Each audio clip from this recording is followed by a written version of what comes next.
düşüb qollarım bədəndən qardaş aralim. Qalıb gül cismim bu nəxlistanda yaralim. Susuz saqqal xeymədə yol gözlü Rüqəyyəm. Deyir Allah teşnədir rubabı marali. Alamdar Əbəlfəz, Əbəlfəz. Az bas ki səyyad oxvırıb, az bas ki səyyad oxvırıb, Ümmül benin aslanina.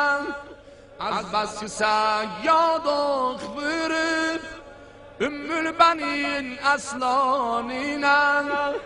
Acizdi her hazik tabib, bu yaralar dermanine.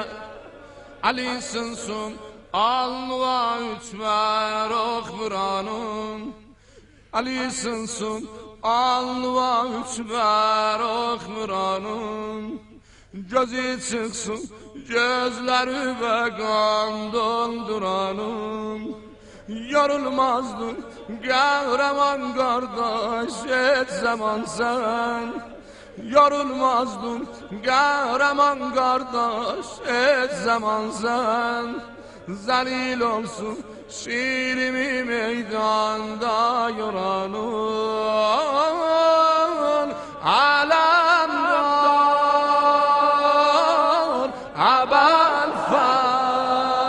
Əbəlfəz, vəfadar.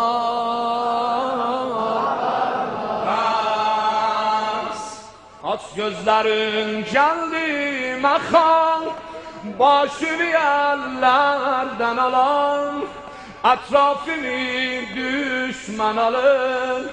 Dur razı olma tek kalan, dur razı olma tek kalan.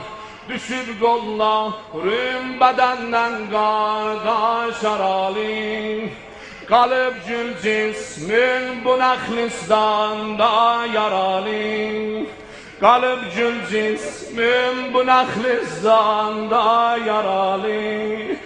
Susuz zəkka xeymədə yol gözlü Rüqəyyəm.